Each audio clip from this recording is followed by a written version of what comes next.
ಇವರು ಅತಿಥಿಗಳು ನಮ್ಮ ಜೊತೆಗೆ ಭಾಗಿಯಾಗಿದ್ದಾರೆ.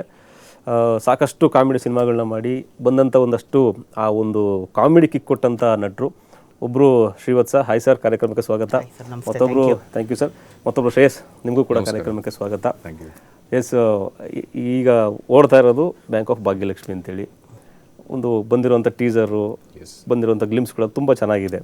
ಸೊ ನಿಮ್ಮ ಪಾತ್ರದ ಬಗ್ಗೆ ಸಿನಿಮಾದಲ್ಲಿ ಈಗಾಗಲೇ ನಾವು ಹಿಂದೆ ಹಾಸ್ಟೆಲ್ ಹುಡುಗರಲ್ಲಿ ನಿಮ್ಮ ಒಂದು ಕಾಮಿಡಿ ಹ್ಯೂಮರ್ಸ್ ನಾವು ತುಂಬ ಎಂಜಾಯ್ ಮಾಡಿದ್ದೀವಿ. ಇಲ್ಲಿ ಎಷ್ಟು ವರ್ಕ್ ಆಗುತ್ತೆ, ಏನು ನಿಮ್ಮ ಪಾತ್ರ ಹೇಗಿದೆ?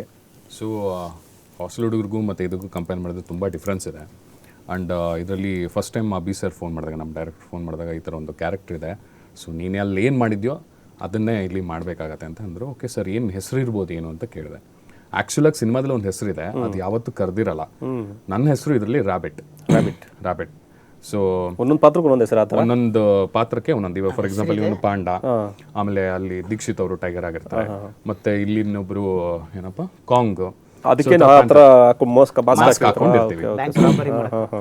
ಸೊ ಇದೇನು ಅಂದ್ರೆ ಒಂದು 5-6 ಜನ ಯಾರಿರ್ತೀವಿ, ಒಂದು ಬ್ಯಾಂಕ್ ದರೋಡೆ ಮಾಡಕ್ ಹೋಗ್ತೀವಿ.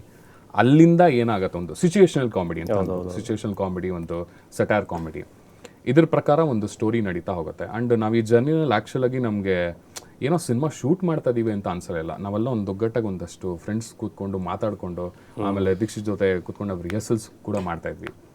ಸೊ ತುಂಬ ಚೆನ್ನಾಗಿ ಬಂದಿದೆ ಆ್ಯಕ್ಚುಲಾಗಿ, ಒಂದಷ್ಟು ಲೇಯರ್ಸ್ ಆ್ಯಡ್ ಆಗಿದೆ. ಆಮೇಲೆ ಸಿನಿಮಾ ಅಂತೂ ಇಟ್ಸ್ ಅ ಡಿಫ್ರೆಂಟ್ ಕಂಟೆಂಟ್. ಈಗ ನಾವು ಎಲ್ಲರೂ ಒಂದಷ್ಟು ಲವ್ ಸ್ಟೋರೀಸು ಈ ಥರ ನೋಡ್ತೀವಿ, ಬಟ್ ಬ್ಯಾಂಕ್ ಅಲ್ಲಿ ನಡೆಯುವಂಥ ಕಥೆಗಳು ತುಂಬ ಕಮ್ಮಿ ಇದೆ. ಇವಾಗ ನೀವು ನಿಷ್ಕರ್ಷ ತಗೊಂಡ್ರೆ ಅದು ಒನ್ ಆಫ್ ದ ಫೇಮಸ್ ಇದು ವಿಷ್ಣು ಸರ್. ಅದು ಬಿಟ್ಟರೆ ಇವಾಗ ಬ್ಯಾಂಕ್ ರಿಲೇಟೆಡ್ ಅಂತ ಮೂವೀಸ್ ನಮ್ಮ ಕನ್ನಡದಲ್ಲಿ ಅಷ್ಟು ನೋಡಿಲ್ಲ. ಅಂದ್ರೆ ಮೋಸ್ಟ್ ಪ್ರಾಬಬ್ಲಿ ಇಂಡಿಯಾದಲ್ಲೂ ಅಷ್ಟು ಇದೆಯೋ ಇಲ್ವೋ ನಂಗೆ ಗೊತ್ತಿಲ್ಲ. ಲಕ್ಕಿ ಭಾಸ್ಕರ್ ಆ ಥರ ಅಂತ ಏನೋ ಬಂತು. ಬಟ್ ಇದು ನಮ್ಮ ಕನ್ನಡ ಇಂಡಸ್ಟ್ರಿಗೆ ಇದು ಹೊಸ ಥರ ಪ್ರಯತ್ನ ಅಂತ ಹೇಳ್ಬೋದು. ಎಸ್ ಶಿವ ಸರ್, ನಿಮ್ಮ ಪಾತ್ರ ಒಳಗಡೆ ಎಷ್ಟು ನಗಿಸ್ತೀರಿ, ನಾವು ಎಷ್ಟು ನಗ್ತೀವಿ? ಅದು ಹ್ಯೂಮರ್. ನನ್ನ ಹೆಸರು ಆನಂದ ಅಂತ ಇದರಲ್ಲಿ ಮೂವಿಲಿ ಹೆಸರು. ಬಟ್ ಪಾಂಡ ಅದು ಮೇನ್ ಪಾಂಡದ ಎನರ್ಜಿ. ಅಂದರೆ ನಮ್ಮ ಡೈರೆಕ್ಟರ್ 5 ಪ್ರಾಣಿದು 5 ಜನ ಕೊಟ್ಟಿದ್ದಾರೆ. ಒಬ್ರು ಟೈಗರ್ ಆದರೆ, ಇವನು ರ್ಯಾಬಿಟ್ಟು.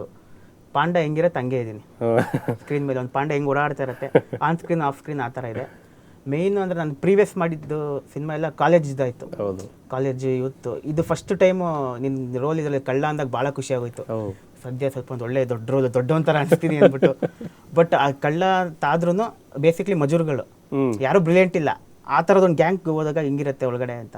ಬಟ್ ನಂದೇನಾದ್ರೆ ನಾನು ಜಾಸ್ತಿ ಎಲ್ಲೂ ಓವರ್ ಆ್ಯಕ್ಟ್ ಮಾಡೋಕ್ಕಾಗಲ್ಲ. ಆ ಸ್ಕ್ರಿಪ್ಟ್ ಏನಿದೆ ಅದನ್ನು ಎಷ್ಟು ಇನ್ನೋಸೆನ್ಸ್ ಆಗಿ ಮಾಡ್ಬೋದು, ಅದು ತುಂಬ ಚೆನ್ನಾಗಿ ವರ್ಕ್ ಆಗಿದೆ. ಆಮೇಲೆ ತುಂಬ ಚೆನ್ನಾಗಿ ಎಂಜಾಯ್ ಮಾಡ್ತಾರೆ ಜನ. ಅದ್ರೀಗ ಒಂದು ನೀವಿದ್ದೀರಾ ಅಂತಂದಾಗ ನಾವು ಆಡಿಯನ್ನಾಗಿ ಬಂದರೆ ನನಗೆ ಪ್ಯೂರ್ಲಿ ಕಾಮಿಡಿ ಬೇಕು, ನನಗೆ ನಗಬೇಕಷ್ಟೇ ನಾನು ನೀವಿದ್ದಾಗ. ಅಥವಾ ನೀವಿಲ್ಲ ಅಂದರೆ ಓಕೆ ಅಪ್ಪ ಇವರೆಲ್ಲ ಇದ್ದಾರೆ, ನಮಗೆ ಸೀರಿಯಸ್ ಸಿನಿಮಾನೇ ಇದು, ಎಲ್ಲ ಅಲ್ಲೊಂದೊಂದು ಕಾಮಿಡಿ ಬಿಟ್ಟಿರುತ್ತೆ ಅಂತ. ಸೊ ನೀವಿದ್ದಾಗ ನಾವು ಎಷ್ಟು ನಗ್ತೀವಿ, ಆಡಿಯನ್ಸ್ಗೆ ಎಷ್ಟು ಖುಷಿ ಕೊಡ್ತೀವಿ? 100% ನಗ್ತೀರಾ. ಅಂದರೆ ನೀವು ಪ್ರತಿಯೊಂದು ಡೈಲಾಗು ಆ ಸಣ್ಣ ಟೈಮಿಂಗಲ್ಲೂ ನಗು ಬರುತ್ತೆ. ಅಂದರೆ ನಾವೇನು ಇಂಪ್ರೂವೈಸ್ ಮಾಡಿದ್ದೀವಿ, ಬರೀ ಡೈಲಾಗ್ ಅಲ್ಲದೇನೋ ಎಕ್ಸ್ಪ್ರೆಷನ್ ಇರ್ಬೋದು. ಆಮೇಲೆ ಡಬ್ಬಿಂಗಲ್ಲೂ ಅಷ್ಟೇ, ಎಲ್ಲಿ ಅಟ್ಲೀಸ್ಟ್ ನಾವು ಸೀನೇ ಇಲ್ಲ ಅಂದ್ರೆ ನಾವು ವಾಯ್ಸ್ ಬರ್ತಾ ಇರಬೇಕು. ಅದಂತೂ ಮಜಾ ಕೊಡುತ್ತೆ ನಿಮ್ಗೆ. ಆಲ್ ಓವರ್ ಒಂದು ಫುಲ್ ಪ್ಯಾಕ್ಡ್. ಎಸ್ ಸರ್, ಏನು ಎಕ್ಸ್ಪೆಕ್ಟ್ ಮಾಡ್ಬೋದು? ಕಾಮಿಡಿ ಹೇಳಿದ್ರು ಸರ್, ಈಗ ಪ್ರತಿಯೊಂದು ಡೈಲಾಗಲ್ಲೂ ಕಾಮಿಡಿ ಇರುತ್ತೆ, ನಗ್ತೀವಿ ಅಂತೇಳಿ. ಸೊ ಆಡಿಯನ್ಸ್ಗೆ ಅಷ್ಟೇ, ಇವತ್ತು ವಾರ ಎಲ್ಲ ಕೆಲಸ ಮಾಡಿರ್ತಾರೆ, ಅಥವಾ ತಿಂಗಳೆಲ್ಲ ಕೆಲಸ ಮಾಡಿರ್ತಾರೆ. ಒಂದು ಕಾಮಿಡಿ ಸಿನಿಮಾ ಟೀಸರ್ ನೋಡ್ಕೊಂಡು ಹೋದಾಗ ಎಕ್ಸ್ಪೆಕ್ಟೇಷನ್ ಪ್ಯೂರ್ ಕಾಮಿಡಿ, ಮೆಸೇಜ್ ಬೇಡ, ನಮ್ಮ ಸಂದೇಶ ಬೇಡ, ಕೊಟ್ಟಿರೋ 250-300 ರೂಪಾಯಿ 2.5 ಗಂಟೆ ಒಳ್ಳೆ ಕಾಮಿಡಿ ನಕ್ಕೊಂಬರ್ಬೇಕು ಅಂತೇಳಿ. ಅದೇನು ಪ್ರಾಮಿಸ್ ಕೊಡ್ಬೋದು ಆ ಥರ ವಿಚಾರಗಳಲ್ಲಿ? ಫಾರ್ ಎಕ್ಸಾಂಪಲ್ ಇವಾಗ ಅದೇ ನಾನು ಹೇಳಿದೆ, ಒಂದು ಸಿಚುಯೇಷನಲ್ ಕಾಮಿಡಿ. ಇವಾಗ ನಾವೆಲ್ಲ ಒಂದು ಸಣ್ಣ ಪುಟ್ಟ ಕಳ್ತನ ಮಾಡ್ಕೊಂಡಿದ್ವಿ, ಯಾವತ್ತೋ ಹಿಂಗೆ ಮೀಟ್ ಆಗ್ಬಿಟ್ಟು ಅದು ಯಾಕೆ ನಾವೊಂದು ಸ್ವಲ್ಪ ದೊಡ್ಡ ಕಳ್ತನ ಮಾಡಬಾರ್ದು ಅಂತ ಒಂದು ಬ್ಯಾಂಕಿಗೆ ನುಗ್ತೀವಿ. ಅಲ್ಲಿ ಒಂದು ಸಿಚುಯೇಷನ್ ಕ್ರಿಯೇಟ್ ಆಗುತ್ತೆ. ಸೊ ನಿಮ್ಗೆ ಆ ಸಿಚುಯೇಷನೇ ಒಂದು ದೊಡ್ಡ ಕಾಮಿಡಿ. ನಾವಿಲ್ಲಿ ಏನೋ ಮಾಡಕ್ಕೆ ಹೋಗ್ತೀವಿ. ಇವಾಗ ಫಾರ್ ಎಕ್ಸಾಂಪಲ್ ಯಾರೋ ದೊಡ್ಡ ಏನಪ್ಪ ಬಿಸ್ನೆಸ್ ಮೆನ್ನು ಯಾವುದೋ ಚಿಕ್ಕ ಬ್ಯಾಂಕ್ ಹೋದ್ರೆ ಅವ್ನು ಏನು ಮಾಡ್ತಾನೆ ಅಲ್ಲಿ ಮ್ಯಾಕ್ಸಿಮಮ್ ಇದೇನೋ ಬ್ಯಾಂಕ್ ಬೇಡ. ಇವಾಗ ನಮ್ಗೇನಂದ್ರೆ ಅದೇ ದೊಡ್ಡ ಬ್ಯಾಂಕ್, ಈಗ ನಾವೇ ಒಂದು ಚಿಕ್ಕ ಕೆಲಸ ಮಾಡೋರು, ಅಲ್ಲೊಬ್ಬರು ಚಿಲ್ಡ್ರ ಕೆಲಸ ಏನು ಮಾಡ್ತೀವಿ ನಮ್ಗೇನು ಗೊತ್ತಿಲ್ಲ. ಅದು ಬ್ಯಾಂಕ್ ಹೈಸ್ಟ್ ಮಾಡಕ್ಕೆ ಹೋಗ್ತಾರೆ, ನಮ್ಗೆ ಒಂದು ನಯ ಪೈಸೆ ಐಡಿಯಾ ಇಲ್ಲ. ಸೊ ನಿಮ್ಗೆ ಆ ಸಿಚುಯೇಷನ್ನೇ ಒಂದು ಕಾಮಿಡಿ ಟರ್ನ್ ಔಟ್ ಆಗುತ್ತೆ. ನಾವಿಲ್ಲೇನೋ ದುಡ್ಡು ಕದಿಕ್ಕೆ ಹೋಗ್ತೀವಿ, ಲಾಕರ್ ಓಪನ್ ಮಾಡಕ್ಕೆ ನಮಗೆ ಗೊತ್ತಿಲ್ಲ. ಈ ತರ ಒಂದಷ್ಟು ನಾವೇನು ಏನೋ ಕಾಮಿಡಿ ಥ್ರಿಲ್ಲರ್ ಭಾಳ ಮಜಾ ಕೊಡೋದು ಜನಕ್ಕೆ. ಅದ್ರ ಜೊತೆಗೆ ಇನ್ನೊಂದೇನು ಮಜಾ ಏನಂದ್ರೆ, ಇಲ್ಲಿ ಬ್ಯಾಂಕಲ್ಲಿ ಒಂದಷ್ಟು ಜನ ಹಾಸ್ಟೇಜಸ್ ಇರ್ತಾರೆ. ಅವರೆಲ್ಲ ಒಂದೊಂದು ಡಿಫ್ರೆಂಟ್ ಕ್ಯಾರೆಕ್ಟರ್ಸು. ಒಬ್ಬ ತಾತ ಇರ್ತಾರೆ, ಒಂದು ಕಪಲ್ಸ್ ಇರ್ತಾರೆ, ಅಥವಾ ಒಬ್ಬರು ಮೇಡಮ್ ಇರ್ತಾರೆ, ಒಂದು ಮಗು ಇರುತ್ತೆ. ಇವ್ರನ್ನೆಲ್ಲ ಹೆಂಗೆ ನಾವು ಹ್ಯಾಂಡಲ್ ಮಾಡೋದು? ಅಲ್ಲಿ ಕಳ್ತನೂ ಮಾಡಬೇಕು, ಈ ಕಡೆ ಇವ್ರನ್ನೂ ಹ್ಯಾಂಡಲ್ ಮಾಡಬೇಕು. ಸೊ ನಿಮಗೆ ಹೋಗ್ತಾ ಹೆಂಗಿರುತ್ತೆ ಅಂದರೆ, ಫಸ್ಟ್ ಹಾಫ್ ಫುಲ್ಲು ನಿಮಗೆ ಫುಲ್ಲು ಕಾಮಿಡಿ ಇರುತ್ತೆ, ಸೆಕೆಂಡ್ ಹಾಫ್ ಒಂದಷ್ಟು ಲೇಯರ್ಸ್ ಕ್ರಿಯೇಟ್ ಆಗುತ್ತೆ, ಲಾಸ್ಟಲ್ಲೂ ಒಂದು ಮೆಸೇಜ್ ಇದೆ, but still will come back to the entertainment aspect only. S Shiva sir, ನೀವು ಸಾಕಷ್ಟು ಸಿನಿಮಾಗಳನ್ನ ಮಾಡ್ತಾ ಇದ್ರಿ ಇತ್ತೀಚೆಗಳಲ್ಲಿ, ತುಂಬ ಬ್ಯುಸಿಯೆಸ್ಟ್ ನಟ. ಯುವ ಮಾಡಿದ್ರಿ, ಡೆಡೆವಿಲ್ ಮುಸ್ತಾಫ್ ಆಯಿತು, ಹಾಸ್ಟೆಲ್ ಹುಡುಗರು ಆಯಿತು, ವಿದ್ಯಾಪತಿ, ಹೌದು, ಫೈರ್ಫ್ಲೈ ಆಯಿತು. ಹಿಂಗೆ ಡೇ ಬೈ ಡೇ ಸಿನಿಮಾಗಳು ಸಂಖ್ಯೆ ಹೆಚ್ಚಾಗ್ತಾ ಇದೆ, ಖುಷಿ ಆಗ್ತಿದೆ. ಅದೊಂದು ಕ್ಯಾರೆಕ್ಟರ್ ಬರೆದ್ರೆ ನನ್ನ ನೆನ್ಸ್ಕೋತಾರೆ, ಆಮೇಲೆ ನನಗೋಸ್ಕರನೇ ಬರೀತಾರೆ, ಅದು ಕೇಳಿದ್ರೆ ತುಂಬ ಎನರ್ಜಿ ಬರುತ್ತೆ ಆ್ಯಕ್ಟ್ ಮಾಡೋಕ್ಕೆ. ಈಗ ನೆಕ್ಸ್ಟ್ ಅಪ್ಕಮಿಂಗ್ ಸಿನಿಮಾಗಳು ಯಾವಿದಾವೆ ನಿಮ್ಗೆ? ಈಗ ಅಕ್ಟೋಬರ್ 31 ಏನಿದೆ ಬ್ರ್ಯಾಟ್ ಅಂತ, ಓಕೆ, ನಮ್ಮ ಡಾರ್ಲಿಂಗ್ ಕೃಷ್ಣ ಅವ್ರದ್ದು, ಶಶಾಂಕ್ ಸರ್ ಡೈರೆಕ್ಷನ್. ಅದು ಬಿಟ್ಟರೆ ಇದು 21. ಆಮೇಲೆ ಲವ್ ಯು ಮುದ್ದು ಅಂತಿದೆ, ಕೆಮಿಸ್ಟ್ರಿ ಆಫ್ ಕರಿಯಪ್ಪ ಡೈರೆಕ್ಟರ್ ಅವ್ರದ್ದು. ತೀರ್ಥರೂಪ ತಂದೆಯವ್ರಿಗೆ ಅಂತಂದಿದೆ, ರಾಮೇನಹಳ್ಳಿ ಜಗನ್ನಾಥ ಅಂತ ಒಂದಿಸಿ ಬರೀರಿ ಡೈರೆಕ್ಟರ್ದು. ಓಕೆ, ಎಷ್ಟು ಸಿನಿಮಾ ಇದೆ ಅವ್ರ ಕೈಯಲ್ಲಿ? ಒಂದು ಬರ್ಕೊಂಬಂದ್ಬಿಡಿದ್ರೆ ಚೆನ್ನಾಗಿದೆ. ಶೂಟ್ ಒಂದು 3-4 ನಡೀತಾ ಇದೆ. ಹೌದಾ, ಅಷ್ಟೊಂದು ಬಿಸಿ? ತುಂಬ ಖುಷಿ ಆಯಿತು ಖುಷಿ ಅದೇ, ನನಗೂ ಅದೇ ಖುಷಿ, ಎನರ್ಜಿ. ಎಸ್, ಈಗ ಏನು ಸಿನಿಮಾಗಳಂತ ಆಯ್ಕೆ ಅಂತ ಬಂದಾಗ ಇನ್ನು ನೀವು ಬಿಫೋರ್ ದಟ್ ನೀವು ಸಿನಿಮಾ ಎಂಟ್ರಿ ಹಾಕಿನ ಮುಂಚೆ ಒಂದು ಪ್ರಯತ್ನ ಅಂತಿರುತ್ತೆ, ತಗೋಬೇಕು, ಒಂದು ಸಿನಿಮಾಗೆ ಹೋಗ್ಬೇಕು ಅಂತೇಳಿ. ಅದಾದಮೇಲೆ ನೀವು ಸೆಲೆಕ್ಟ್ ಆಗಿಬಿಟ್ಟ ನೋಡಿ, ಕಂಟಿನ್ಯೂಸ್ ಸಿನಿಮಾಗಳು ಬರ್ತಾ ಇದೆ, ತುಂಬ ದೊಡ್ಡ ಆ್ಯಕ್ಟರ್ ಜೊತೆ ಆ್ಯಕ್ಟ್ ಮಾಡ್ತಿದ್ದೀರಿ, ಸಂಭಾವನೆ ಕೂಡ ಚೆನ್ನಾಗೇ ಬರ್ತಿರುತ್ತೆ. ಹಿಂಗೆ ಬರತ್ತೆ, ಹಂಗೆ ಹೊಟ್ಟೋಗ್ಬಿಡುತ್ತೆ. ಯಾಕೆ ಹಂಗೆ? ಅದಂಗೆ ರೊಟೇಟ್ ಆಗ್ತಾರೆ, ರೊಟೇಷನ್. ಫ್ರೆಂಡ್ಸ್ ಅದೇ ಒಂದು 5 years ಬ್ಯಾಕ್ ಒಂದು ಶಾರ್ಟ್ ಸಿಕ್ಕರೆ ಸಾಕು ಅಂತ ಅನ್ಸೋದು, ಒಂದು ಕ್ಲೋಸ್ ಅಪ್. ತುಂಬ ಪಾಸಿಂಗ್ಗಳು ಮಾಡಿದ್ದೀನಿ, ಅಯ್ಯೋ ಒಂದು ಫ್ರೇಮ್ ಸಿಕ್ಕರೆ ಸಾಕು ಅಂತ. ಇವಾಗ ಸಿಗ್ತಾ ಇರೋದು ಭಾಳ ಖುಷಿ ಇದೆ, ಅದನ್ನ ಇನ್ನೂ ಚೆನ್ನಾಗಿ ಮಾಡಬೇಕು ಅಂತ ಇನ್ನೂ ಎನರ್ಜಿ ಇದೆ. ಫೈನಲ್ ಜನಕ್ಕೆ ಎಂಟರ್ಟೈನ್ ಮಾಡಬೇಕು. ಶೂಟಿಂಗಲ್ಲಿ ಒಂದು best experience, best comedy fun ಆಗಿದ್ದು ಅಂದರೆ? ಬೇಜಾನಿದ್ದಾವೆ ಆ್ಯಕ್ಚುಲಾಗಿ.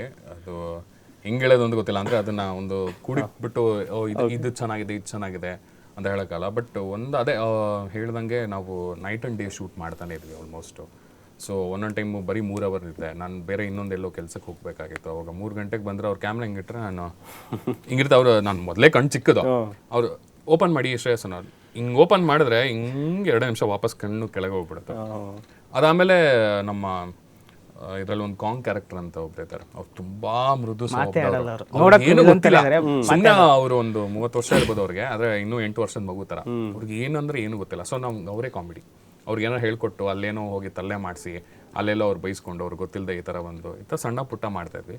ಬಟ್ ಅದೇ ಓವರಾಲ್ ತುಂಬ ಈಸಿ ಫ್ಲೋನಲ್ಲಿ ಹೋಯಿತು ಶೂಟಿಂಗು. ನಮಗೆಲ್ಲೂ ಏನಪ್ಪ ಎಲ್ಲೆಲ್ಲೋ ಡಿಲೇ ಆಯಿತು ಆ ಥರ ಏನೇನೂ ಇಲ್ಲ. ಆಮೇಲೆ ತುಂಬ ಚೆನ್ನಾಗಿ ಸೆಟ್ ಹಾಕಿದ್ರು. ಸೆಟ್ ಹಾಕಿದಾಗ ಟೈಮ್ ಹೋಗೋದೇ ಗೊತ್ತಾಗ್ತಾ ಪ್ರೊಡ್ಯೂಸರ್ ಒಳ್ಳೆ ಯೂತ್ ಸೆಟ್ ಹಾಕಿದ್ರು, ಬ್ಯಾಂಕ್ ಫುಲ್ ಕ್ರಿಯೇಟ್ ಮಾಡಿದ್ರು ಸೆಟ್ಟಲ್ಲಿ. ಅದು ಒಳಗಡೆ ಹೋಗಿ ಶೂಟ್ ಮಾಡಿಬಿಟ್ರೆ ಬೆಳಗ್ಗೆ ಯಾವಾಗ ಸಂಜೆ ಯಾವಾಗ ಅಂತ ಗೊತ್ತಾಗ್ತಿರ್ಲಿಲ್ಲ. ಸೊ ಶೂಟ್ ಎಲ್ಲ ಅಲ್ಲಿ ಸೆಟ್ ಹಾಕಿರೋದಲ್ಲ ಜಾಗ ಅದು? ಇದು J&M ಸ್ಟುಡಿಯೋಸ್ ಅಂತ, ಐ ಥಿಂಕ್ ಮಾಗಡಿ ರೋಡ್ ಎಲ್ಲೋ ಇರೋದು J&M ಸ್ಟುಡಿಯೋಸ್. ಅಲ್ಲಿ ನಾನು ಮೊನ್ನೆ ತಿರ್ಗಾ ಶೂಟಿಂಗ್ ಹೋದಾಗ ನನಗೆ ಬ್ಯಾಂಕ್ ಕಾಣಿಸ್ತದೆ ಆ್ಯಕ್ಚುಲಿ, ಅಲ್ಲಿ ಸೆಟ್ ತೆಗೆದು ಬಿಡಿಯಾರೆ. ನನಗೆ ಗೊತ್ತಾಗ್ತದೆ, ಓ ಬ್ಯಾಂಕ್ ಸೆಟ್ ಇಲ್ಲಿತ್ತು ಇಲ್ಲಿ ಕೌಂಟರ್ ಇತ್ತು, ಇಲ್ಲೆಲ್ಲ ನಾವು ಓಡಾಡ್ತಾ ಇದ್ವಿ. ಸೊ ತುಂಬ ಚೆನ್ನಾಗಿ ಸೆಟ್ ಆಗಿದ್ರು. ನಿಮಗೆ ಗೊತ್ತೇ ಆಗಲ್ಲ ಆ್ಯಕ್ಚುಲಿ, ನಿಮ್ಗೆ ಅದು ನೋಡಿದ ತಕ್ಷಣ ಅದು ತುಂಬ ರಿಯಲ್ ಅಂತ ಅನ್ಸುತ್ತೆ, ಬಟ್ ಅದು ಸೆಟ್ ಅಂತ ನಿಮ್ಗೆ ಗೊತ್ತಾಗಲ್ಲ. ಸಿನಿಮಾದಾಗ ಅನ್ಸೇ ಇಲ್ಲ ನನಗೆ. ನಾನೇನು ಅನ್ಕೊಂಡೆ, ಯಾವುದೋ ಆ ಕಡೆ ಮಡಿಕೇರಿ ಸೈಡಲ್ಲಿ ಎಲ್ಲೋ ಒಂದು ಜಾಗ ಹುಡುಕಿದ್ದಾರೆ ಹಳ್ಳಿ ಕಡೆ ಅನ್ನೋ ಥರನೇ ಇತ್ತು ನನಗೆ. ಮಡಿಕೇರಿ ಮಂಗಳೂರು ಸೈಡಲ್ಲಿ ಆ ಥರ ಹುಡುಕಿ ಮಾಡಿದ್ದಾರೆ ಅಂತ, ಬಟ್ ಸೆಟ್ ಅಂತ ಆಗಲೇ ಅವ್ರು ಹೇಳಿದ್ಮೇಲೆ ಗೊತ್ತಾಗಿತ್ತು. ಅಷ್ಟು ಬ್ಯೂಟಿಫುಲ್ ಸೆಟ್ ಆಗಿದೆ. ಔಟ್ಡೋರ್ ಎಲ್ಲ ದೇವರಾಯನ ದುರ್ಗ, ಓಕೆ, ಬ್ಯಾಂಕ್ ಆಚೆ ಎಕ್ಸ್ಟೀರಿಯರ್. ಅಲ್ಲಿ ಹೆಂಗಿತ್ತು ಬೆಟ್ಟದ ಮೇಲೆ? ಅಯ್ಯೋ ಸಿಕ್ಕಾಪಟ್ಟೆ ಚಳಿ. ಅಯ್ಯೋ ಚಳಿನಾ, ಅದೇನು ಅನ್ಕೋಬೇಕು. ನಾನು ನಾರ್ತ್ ಇಂಡಿಯಾಗೆ ಹೋಗಿ ಬಂದಿದ್ದೆ, ಅಲ್ಲಿ -15 ಅಂದ್ರೆ ಇಲ್ಲಿ ನನಗೆ -45 ತರ ಅನಿಸ್ತಾ ಇತ್ತು. ನಿಂತ್ಕೊಂಡೆ ಕಟ ಕಟ ಕಟ ಕಟ ಕಟ ನಡುಗ್ತಾ ಇದೀವಿ, ಏನಾದ್ರು ನಿಂತ್ಕೊಂಡು ನಡುಗ್ತಾ ಇದೀವಿ. ಆಮೇಲೆ ಆಲ್ಮೋಸ್ಟ್ ಎಲ್ಲರೂ ನಡುಗ್ತಾ ಇದ್ದಾರೆ, ಅಷ್ಟು ಚಳಿ. ಜಾಕೆಟ್ ಹಾಕೊಂಡಿರೋದು, ಆಕ್ಷನ್ ಅಂದ ತಕ್ಷಣ ಹಿಂಗೆ ಬಿಸಾಕ್ಬಿಟ್ಟು ಆಕ್ಟ್ ಮಾಡೋದು. ಹಿಂಗೆ ಇಟ್ಕೊಳ್ಳೋದು, ಆಕ್ಷನ್ ಆದ ತಕ್ಷಣ ಹಿಂಗೆ ಬಿಸಾಕ್ಬಿಟ್ಟು ಅಲ್ಲೇ ಸೈಡಲ್ಲಿ. ನಾನು ಡೈರೆಕ್ಟರ್ ಕೇಳಿದೆ, ಸರ್ ಒಂದು ಕೋಟ್ ಎತ್ಕೊಳ್ಳೋ ಒಂದು ಸೀನ್ ಬರ್ದ್ಬಿಡಿ, ಎಲ್ಲೋ ಬ್ಯಾಂಕಲ್ಲಿ ಸಿಕ್ತು ಅಂತ ಒಪ್ಪಲಿಲ್ಲ ಅವರು. ಹಂಗೆ ಮಾಡಿದ್ವಿ. ಡೈರೆಕ್ಟರ್ ಆಗಲೇ ಹೇಳ್ತಾ ಇದ್ರಲ್ಲ ಮೇಡಮ್, ನಾವು ಹೇಳಿದ್ದೆಲ್ಲ ಕೇಳ್ತಾರೆ, ಬಟ್ ಅದು ಬೇಡ ಅಂತ ಹೇಳ್ತಾರೆ. ಹೌದೌದು, ಅವರು ಮೆತ್ತಗೆ ಮಾತಾಡ್ತಾರೆ, ಯಾರಿಗೂ ಗೊತ್ತಾಗ್ದಂಗೆ. ಅವ್ರಿಗೆ ಏನು ಬೇಕೋ ನೀಟಾಗಿ ಅವ್ರ ಕೆಲಸ ತೆಕ್ಕೋತಾರೆ. ಆಮೇಲೆ ಎಲ್ಲೂ ಬೈದಿದೇ ನೋಡಿಲ್ಲ ನಮ್ಮ ಡೈರೆಕ್ಟ್ರು, ಎಲ್ಲೋ ಇದು ಹಿಂಗೆ ಅದಂಗೆ ಅದರ ಯಾರಿಗೂ ಹೇಳಿದೆ ನೋಡಿಲ್ಲ. ತುಂಬ ಮೃದು ಸೌದವರು, ನೀಟಾಗಿ ಇಲ್ಲ ಅದು ಹಿಂಗೆ ಬರಬೇಕು ಅಂತ ಹೇಳ್ತಾರೆ. ಬಟ್ ಹೆವಿ ಕಾಮಿಡಿ ಮಾಡ್ತಾರೆ ಮಧ್ಯದಲ್ಲಿ, ಅದು ಗೊತ್ತಾಗುತ್ತೆ. ತುಂಬ ಕ್ರಿಯೇಟಿವ್ ಮೈಂಡ್ಸ್.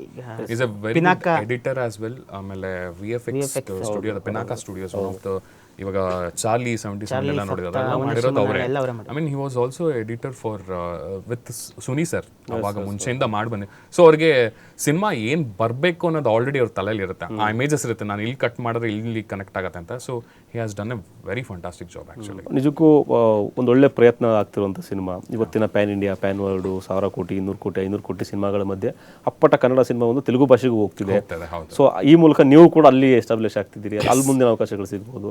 ಸೊ ನೀವು ಆ ಸಿನಿಮಾದ ಒಂದು ಪಾತ್ರವಾಗಿ, ಸಿನಿಮಾದ ಒಂದು ಭಾಗವಾಗಿ ಪ್ರೇಕ್ಷಕರನ್ನ ನೀವು ಥಿಯೇಟ್ರಿಗೆ ಕರೆಯುವಂಥ ಕೆಲಸ ನೀವೇ ಮಾಡಿ. ಯಾಕಂದರೆ ನಿಮಗೂ ಕೂಡ ಒಂದಷ್ಟು ಜನ ಫ್ಯಾನ್ ಬೇಸ್ ಇರುತ್ತೆ, ನಿಮ್ಮನ್ನು ಗುರ್ತಿಡಿಯೋರು, ನಿಮ್ಮನ್ನು ನೋಡಿರುವಂಥ ಒಂದು ಫ್ಯಾನ್ಸ್ ಇರ್ತಾರೆ. ಸೊ ನೀವೇ ದಯವಿಟ್ಟು ಥಿಯೇಟ್ರಿಗೆ ಕರೆದ್ಬಿಡಿ. ಎಲ್ಲ ಕನ್ನಡ ಪ್ರೇಕ್ಷಕರಿಗೂ ಒಂದು ಹೊಸ ಸಿನಿಮಾ ಬರ್ತಾ ಇದೆ, ಒಂದು ಡಿಫ್ರೆಂಟ್ ಕಂಟೆಂಟ್ ಇದೆ. ನೀವು ಎಲ್ಲ ನೆಟ್ಫ್ಲಿಕ್ಸಲ್ಲಿ ಮನಿ ಹೈಸ್ಟ್ ನೋಡಿರ್ಬೋದು, ಆದರೆ ನಮ್ಮ ಲೋಕಲ್ ಕನ್ನಡ ಹೈಸ್ಟ್, ಬ್ಯಾಂಕ್ ಹೈಸ್ಟ್ನ ನೀವು ನೋಡಬೇಕಾಗತ್ತೆ. ಇದೇ ನವಂಬರ್ 21ನೇ ತಾರೀಕು ನಿಮ್ಮನ್ನೆಲ್ಲ ನಾನು ಥಿಯೇಟ್ರಲ್ಲಿ ನೋಡ್ತೀನಿ. ನೀವು ಖುಷಿ ಪಡ್ತೀರಾ, ನಮ್ಮ ಜೊತೆ ಮಾತಾಡ್ತೀರಾ, ಹಾಗೆ ಸಿನಿಮಾ ಬಗ್ಗೆ ಹೆಂಗಿದೆ ಅಂತ ನೀವು ನಮಗೆ ಹೇಳ್ತೀರಾ. ಎಲ್ಲರೂ ದಯವಿಟ್ಟು ಬನ್ನಿ. Thank you. S Srivatsa. Bank of Bhagyalakshmi ತುಂಬ ಫನ್ನು, ಎಂಟರ್ಟೈನ್ಮೆಂಟು, ಕನ್ನಡಕ್ಕೊಂದು ಹೊಸ ಥರ ಸಿನಿಮಾ. ಆದರೆ ನೀವು ಆರಾಮ್ಸೆ ಬಂದು ಮಜಾ ಮಾಡಿಕೊಂಡು ನಕ್ಕೊಂಡು ಹೋಗ್ಬೋದು. ಈಗ ಸಿನಿಮಾ ದೊಡ್ಡ ಸಿನಿಮಾ ಚಿಕ್ಕ ಸಿನಿಮಾ ಅಂತ ಬರಲ್ಲ. ಈಗ ಸೂಫ್ರಮ್ಸು, ಕಾಂತಾರ ಎಲ್ಲ ಜನ ಯಾವತ್ತೂ ಸಿನ್ಸಿಯರ್ ಎಫರ್ಟ್ನ, ಒಳ್ಳೆ ಹಾರ್ಡ್ ವರ್ಕಿಂಗ್ ಮಾಡೋ ಸಿನಿಮಾನ ಯಾವತ್ತೂ ಕೈ ಬಿಡಲ್ಲ ಅಂತ ಪದೇ ಪದೇ ಅವರೇ ಪ್ರೂವ್ ಮಾಡೋದು. ಖಂಡಿತ ಬನ್ನಿ, ಎಂಜಾಯ್ ಮಾಡ್ಕೊಂಡು ಹೋಗ್ತೀವಿ. ಎಸ್ ಸರ್, ಅಷ್ಟೊತ್ತು ಭಾಗಿಯಾದ್ರಿ, ಥ್ಯಾಂಕ್ ಯು. ಆ್ಯಂಡ್ ನಿಮ್ಮ ಕನಸುಗಳು ಈಡೇರಲಿ. ನಿಮ್ಮ ಜೊತೆ ನಾವು ಇರ್ತೀವಿ. ಹೆಚ್ಚು ಕಡಿಮೆ ನಾವೆಲ್ಲ ಒಂದೇ ವಯಸ್ಸಿನವರು. ಸೊ ನೀವು ಮುಂದಿನ ಯಾವಾಗ ಒಂದು ದೊಡ್ಡ ಸ್ಟಾರ್ ಆದಾಗ ನಾನು ಒಬ್ಬ ಸೀನಿಯರ್ ರಿಪೋರ್ಟರ್ ಆಗಿರ್ತೀನಿ. ಸೊ ಎಲ್ಲ ಒಟ್ಟಿಗೆ ಹೋಗೋಣ, ಅವಾಗ ಮಾಡಿತಾ ಇದ್ವಿ. ಹೌದೌದು, ಅವತ್ತು ಒಂದು ಚರ್ಚೆ ಮಾಡೋಣ. ನೀವು ತುಂಬ ಸ್ಟಾರ್ ಆದಾಗ ನನ್ನ ಮರಿಬೇಡಿ ಅಷ್ಟೇ, ಎಲ್ಲೆಲ್ಲ ಕೆಳಗಡೆ ನಿಮಗೆ ಅಂತಿರ್ತೀನಿ. ಸೊ ಆಲ್ ದ ಬೆಸ್ಟ್, ಒಳ್ಳೇದಾಗಲಿ. ಬ್ಯಾಂಕ್ ಆಫ್ ಭಾಗ್ಯಲಕ್ಷ್ಮಿ ಸಿನಿಮಾ ತುಂಬ ದೊಡ್ಡ ಮಟ್ಟದ ಹಿಟ್ ಆಗಲಿ. ಈ ಸಿನಿಮಾ ಮೂಲಕ ಮತ್ತಷ್ಟು ಸಿನಿಮಾಗಳು ನಿಮಗೆ ಬರಲಿ. ನಿರ್ಮಾಪಕರಿಗೆ ಒಳ್ಳೆಯದಾಗಲಿ, ನಿರ್ದೇಶಕರಿಗೆ ಒಳ್ಳೆಯದಾಗಲಿ, ಸಿನಿಮಾ ತಂಡಕ್ಕೆ ಒಳ್ಳೆಯದಾಗಲಿ ಅಂತ ಹೇಳ್ತಾ ಈ ಒಂದು ದೀಪಾವಳಿ ಸ್ಪೆಷಲ್ ಕಾರ್ಯಕ್ರಮಕ್ಕೆ ಆಗಮಿಸಿದ್ದಕ್ಕೆ ಇಡೀ ಬ್ಯಾಂಕ್ ಆಫ್ ಭಾಗ್ಯಲಕ್ಷ್ಮಿ ತಂಡಕ್ಕೆ TV5 ಕಡೆಯಿಂದ ನಮಸ್ಕಾರಗಳು. Thank you. ಎಸ್ ವೀಕ್ಷಕರೇ, ಇದಾಗಿತ್ತು ಇವತ್ತಿನ ಸ್ಪೆಷಲ್, ದೀಪಾವಳಿ ಸ್ಪೆಷಲ್ಗೆ ಬ್ಯಾಂಕ್ ಆಫ್ ಭಾಗ್ಯಲಕ್ಷ್ಮಿ ತಂಡದ ಅಷ್ಟು ಜನ ಬಂದು ಕೂತಿದ್ರು ಇವತ್ತು. ಇದೇ ನವಂಬರ್ 21ನೇ ತಾರೀಕು ನಿಮ್ಮ ಹತ್ತಿರದ ಚಿತ್ರಮಂದಿರಗಳಲ್ಲಿ ಮಾತ್ರ ಅಲ್ಲದೆ ದೂರದ ಚಿತ್ರಮಂದಿರಗಳಲ್ಲೂ ಇದ್ದರೂ ಕೂಡ ಹೋಗಿ ಸಿನಿಮಾವನ್ನು ನೋಡಿ ಹಾರೈಸಿ ದೀಪಾವಳಿಗೆ ಒಂದೊಳ್ಳೆ ಸಿನಿಮಾ ನಿಮಗಾಗುತ್ತೆ ಅಂತ ಹೇಳ್ತಾ ಇವತ್ತಿನ ಕಾರ್ಯಕ್ರಮ ಮುಗಿಸ್ತಾ ಇದ್ದೀನಿ. ನಿರಂತರ ಸುದ್ದಿಗಾಗಿ ನೋಡ್ತಾರೆ TV5, ಇದು ವಾಸ್ತವದ ಪ್ರತಿರೂಪ.